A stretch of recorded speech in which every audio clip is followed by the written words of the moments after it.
From Oregon Trail Lanes in St. Helens, here for the title match of today's JBT events. It's been an entertaining first half of this title match between Tyler Coates and Ashton Yamasaki, with lots of strikes, with not that many pocket hits. And as it stands, Yamasaki is leading by 9, and Tyler can erase that here if he can get a double in the 7th frame. He started off front 4 and a solid 9 in the 5th, struck in the 6th.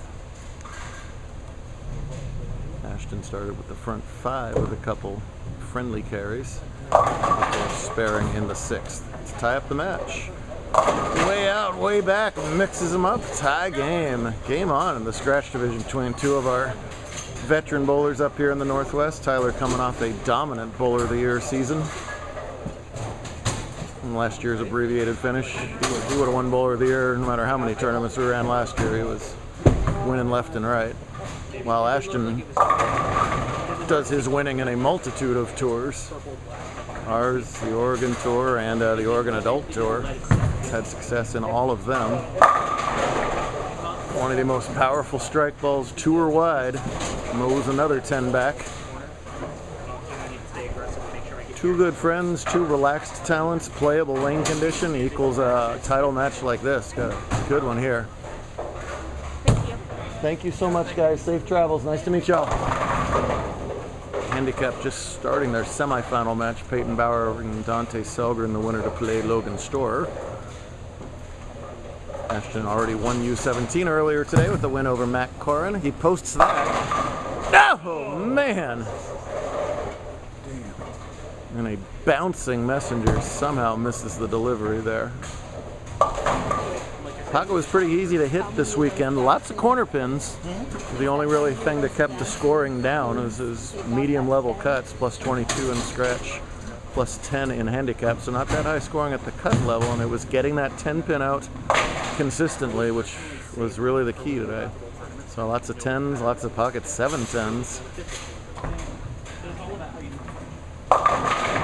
So it really separated the folks bowling now from the folks halfway to Portland.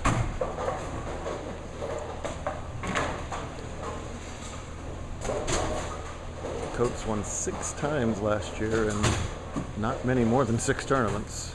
6 out of 8. Yeah, something like that. The only ones he didn't win were what? Doubles and who cares? He didn't win. We don't want to talk about that one. Let's talk about the good ones. All even match, advantage him. He can still punch for 279, obviously. 258, Ashton's max. Does the strangest thing. He puts his thumb inside the bowling ball. What a unique concept. Using a lot of tilt to get that ball to peel that much in the back end, and dead in the 1-3 there. That was his quote-unquote bad line. He said he had lane 9 nailed last match, which was a win over Cosmo Castellano, and had to zero it in on lane 10. So that's a great sign for him that he's struck there in the 8th on the lane he'll have to finish on. Now this is theoretical good lane to put a hammer down on this match.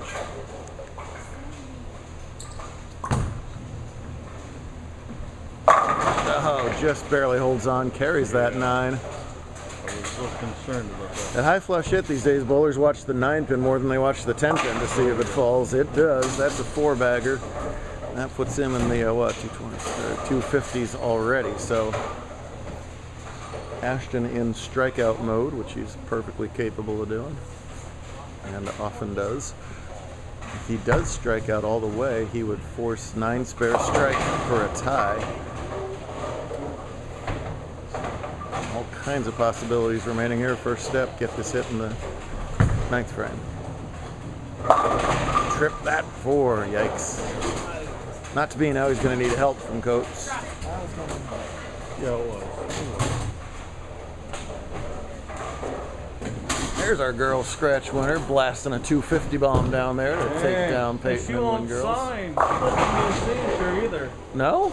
No. Well, you know, you got to conserve those things and make them worth something later on. So, big deal there. Big thanks to this guy, Brian, the whole team here. First visit, not the last visit to St. Helens. Great hosts all week. Cute little 12-laner here. Yes, I do like. Southwest of Vancouver. Good fish and chips. Good Crux beer. I can vouch for that. I'm allowed to say that. And that will put the nail in the coffin. He got real lucky early on lane 9 and just wasn't as comfortable on that lane as the other one. It was easy to come in a little too steep. Leaves a puzzle down there, which hopefully he'll make, but it's academic. And Tyler Coates is going to start the new season off where he picked off the last season. He'll be the second bowler now to join the 10-timer club. Zach Grime won his 10th. It's 11th, I think. September? Is it 11th? I think it's 11th. Who can count? I lose count at 4. Gotta go to that second hand and the opposable digits. He's a little worried about 10, but he found the look on that lane in this match too, and what looked to be a close match opened up into a runaway for Coates there in part 2. Ashton says, get that camera out of there. Ruined everything. Everything was just fine for you. Turn that nasty camera on. Why not? We had messengers, we had trip 4s, we had trip 2s and a trip 3 610, if such a thing exists. But what we have is an 11 strike, 279 performance with only a solid 9 in the 5th, stopping perfection. Boy, how about that? The ginger remains on fire.